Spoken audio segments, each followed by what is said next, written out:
The Plane of Alara was once one world, whole and complete. The Archangel Asha watched over the world, defending it from creatures like Malfagor. But an unknown Planeswalker plundered the mana of Alara, causing it to fracture, in an event called the Sundering. This broke the plane into 5 distinct shards. For centuries, these 5 shards were drifting apart from one another. Each shard developed their own cultures and environments, influenced by the 3 colors of mana that were still around. The 5 shards were each centered on a color of magic and kept in check by its 2 allied colors. On Naya, for instance, nature takes the center stage, kept from being too chaotic with a dash of white mana and from being too orderly with a dash of red.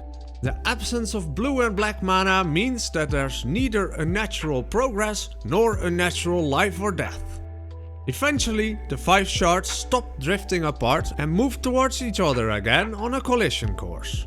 Nico Bolas recently suffered from the mending and lost his godlike powers. He planned to generate a huge amount of mana on all 5 planes by instigating war on and between the shards as they merged. Each spell cast, every injury healed, would increase the sphere of energy at the center of the shards, which Bolas wanted to reap for his own benefit. This event was called the Conflux. However, Ajani prevented Bolas from using the large amount of mana. To understand where our big albino friend came from, we need to dive into the Cats of Alara. In 2007, Future Sight was released. This set looked to possible futures of Magic, with a collection of cards with a future shifted frame. Among them was Nacatl War-Pride. If you get fakely Aztec vibes from this card, that's intentional. As Matt Cavota wrote, we see a bit of elaborate costuming of the Aztecs. Also, the word Nacatl has the signature staccato of Aztec words. Even the particular type of cat warrior is significant. Jaguars are the dominant big cat in Central and South America. When Shards of Alara came around, a year and a half later, the Nacatl were confirmed to be a culture from Naya. They once were the rulers of the plane. According to Jenna Helland, the Nacatl Empire of the Clouds would have rivaled Rome. The Nacatl War-Pride is partly to thank for the Mesoamerican influences of the Shard of Naya. Even the name, Naya, seems to be just Maya with the first letter substituted. Doug Beyer states that they didn't delve deeply into the mythology of the region, but they used just a few cultural touches to guide the look of Alaran cat people away from Mirrodins. However, we think it's still valuable to have a quick look at how jaguars were used, symbolically speaking, in historical Aztec and Maya cultures.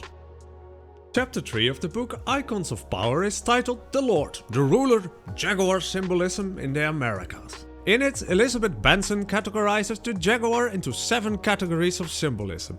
2 categories were not useful for the purposes of this video. The remaining 5 categories, however, have some neat similarities to Ajani and the leonin of Naya. The jaguar is the largest and most powerful land predator in the Americas. It is an avatar or companion for a god and a power symbol for a ruler. Mayan rulers were named after jaguars such as Shield Jaguar, Jaguar Paw, Bird Jaguar, and Jaguar Lord Sky.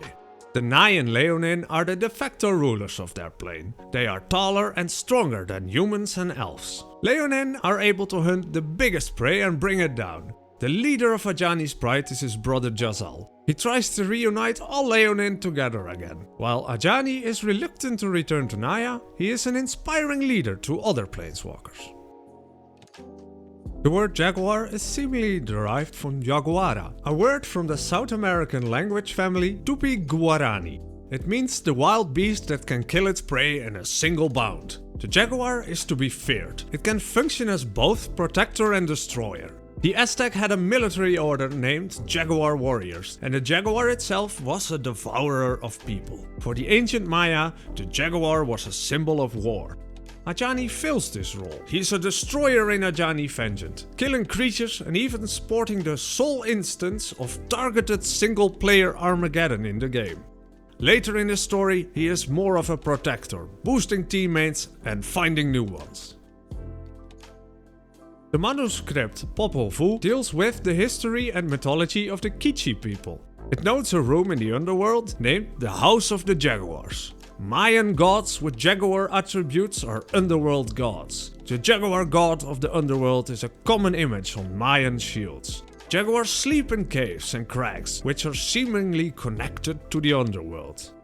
Nai and Leonin each have their own dens and lairs, their own place which they protect and from which they emerge. It's not as prominent on the cards, but Alara Unbroken mentions it a few times.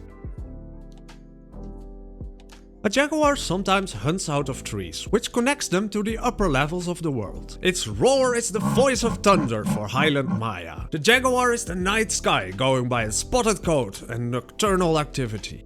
So far, we've only talked about Ajani and his pride. Ajani's pride is one of the wild Nacatl, who broke off from what is known as the Cloud Nacatl and left the Empire of the Clouds. Saliki talks about the Cloud Forest on the card, Ajani's mantra. Jaguars are also connected to the divine, the supernatural, the otherworldly. The Mayan word Balan. No, not Balan, Balam. The Mayan word Balam can mean jaguar, but also priest or sorcerer. In magic, there are few things as otherworldly as literally being able to walk to another world or plane. Let's return to Alara, and specifically the Shard of Naya. The Nacatl were a unified race, living in cities of the Empire of the Clouds. They were beholden to a code of ethics called the Coil. Outside of the capital city of Antali, the Coil was scratched into a massive granite slab called the Binding Wall. Over time, the coil became so complex that it became impossible to follow completely, while the division of wealth became more and more uneven. Whether this was because of Bolas's influence is unknown, but he did have an agent on Naya to progress his plans. Marisi had to cause a fight in the Leonin Empire and fracture the biggest power on Naya. He formed an anti-civilization group named the Class of Marisi, which eventually led a huge uprising in the Empire of the Clouds. Cities were sacked, Antali was destroyed and the Binding Wall with a coil was defaced and smashed. Marisi would henceforth be known as the Breaker of the Coil. The last remaining city of the Cloud Nacatl is Jazal, which is ruled by Timus the Orange. Originally, only Kasali Ambusher and the more well-known Kasali Pridemate referred to this city. 8 to 9 years later, Kasali Slingers appeared in the Cat tribal deck in Commander 2017. The first of Ajani's story appearances is in the webcomic Flight of the White Cat, which partly overlaps with the story told in Alara Unbroken. Ajani is getting hunted by humans in part 1, but is saved by his brother, who vows to find out who wants to kill his brother and why. According to Benson, there's widespread Maya lore about the destruction of humans by a jaguar. Ajani's brother Jazal has a scroll with a prophecy written on it. It tells that the gods were angry and could not be appeased until a pelt of a white lion was offered to them. The prophecy is reversed here. Instead of a jaguar bringing about the destruction of humans, it is the destruction of the jaguar that appeases the gods and saves the humans. Before Jazal can solve the mystery of the White Cat prophecies, he is murdered. Ajani is stricken with grief and sparks, finding himself on Jund. There he meets Sarkhan, learns about being a Planeswalker and resolves to avenge Jazal. Ajani combines his own dark iron axe with Jazal's brighter colored one to create his signature double-headed axe. Ajani follows the leads from one Nacatl to another. He starts with Tenoch, who was on guard duty the night Jazal was killed. Tenoch says he was warned by someone to stay away from the village that night, eventually caving in to reveal that this someone was his mother, Chimamatl. Chimamatl then points Ajani to the legendary Nacatl hero, Marisi, who finally drops the name Nicol Bolas.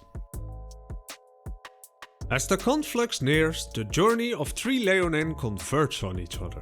Bolas has instructed Marisi to once again lead the Nacatl into war. Marisi's mind breaks down after 2 lifetimes of living and doing the dragon's bidding. He can't fathom the amount of evil he brought onto Naya and returns to his Breaker of the Coil persona. He rallies the wild Nacatl into an army for one last battle to feed Bolas's power. Onto Jazal they march.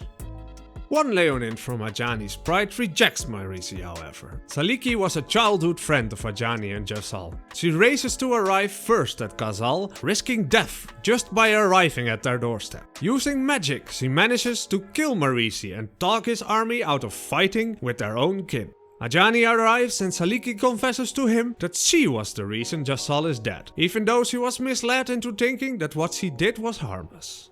Then, Nicol Bolas arrives, and Ajani finally has his target. But how is a newly sparked Planeswalker to defeat an ancient dragon Planeswalker?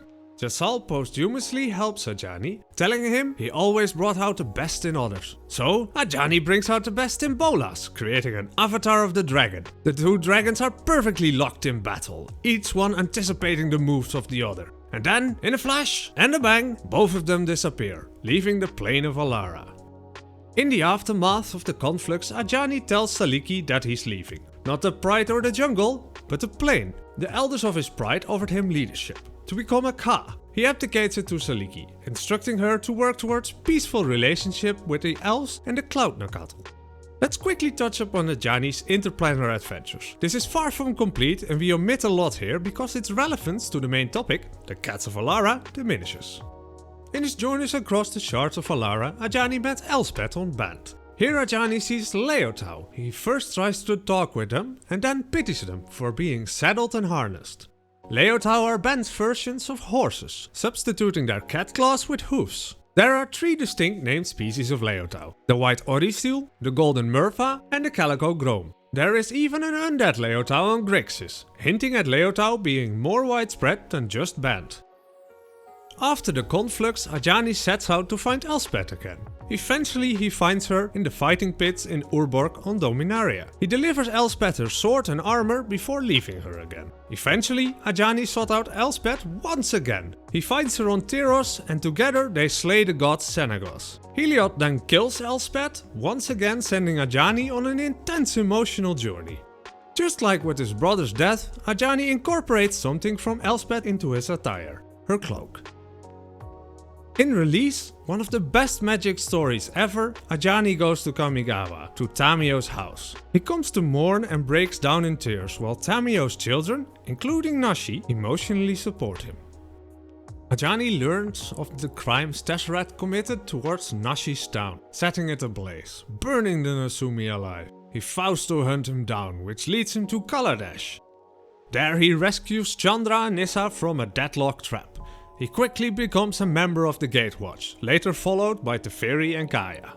After the conflux, the people of Alara have to deal with a much bigger world. Some Nacatl go on the offensive, like Marisi's Twin Claws. Kasali Pridemate on the other hand is a valued person on both Naya and Band. Leonin Armorguard ditched the term Nacatl completely, favoring the non-traditional word Leonin, as well as Band Armor, Shield and Sword. After the Alara block, we consistently got new cards to keep the story of the Nacatl going. M11 reprinted Ajani Goldmane, who was joined by his Mantra and Pridemate. The flavor text of those two cards mention two characters who are very important to Ajani, his now deceased brother Jazal and his good friend Saliki. In the two-part story Stone Killer, a young girl named Leah is abducted from her home the afternoon before her village would be overtaken by a demon. The leader of the cats, Nira, identifies her group as the Sunstrikers. They are loyal to Ajani and want to keep his land safe. For this, they need Leah's magical ability. Before going to battle, Nira gives Leah her warrior name, Ka, meaning power, and Nira names the girl Kalia. Also from M13 is Healer of the Pride, which shows a rare glimpse of the inside of a Nacatl dwelling. Her circlet identifies her as a member of the same Pride as Ajani, who got a new card as well with Color of the Pride. A year later, Ajani's card got a reprint in M14, which also had Ajani's Chosen. The art description states that each of them has a symbolic mark of face paint that slashes down their left eye. That mimics Ajani's eye scar. Their claws glow with white magic, as if they've dipped them in pure sunlight. And finally, there's Nazan from Commander 2017. The conflux has merged his Nyan blacksmith home with a shard of Band. Now, he is a renowned weaponsmith with a magical hammer that allows him to hold hot metal. The sigils all over his body are Band sigils he has earned. It's easy to feel like we're never going back to Alara. It has been 13 years since the original block, and its unique and identifying aspect of shard-colored factions seems to have been co-opted by New Capenna's mob families. However, we also just returned to Kamigawa after 17 years. Alara has received numerous new cards throughout the years, and Ajani's continued involvement with the Gatewatch keeps him relevant. We're hopeful that we will return to Alara one day, maybe even with a card for Saliki. We're curious to find out what her leadership meant for the Pride. Thank you for watching the video, we hope you enjoyed it. Hit that like button, hit the subscribe button, and we'll see you next time.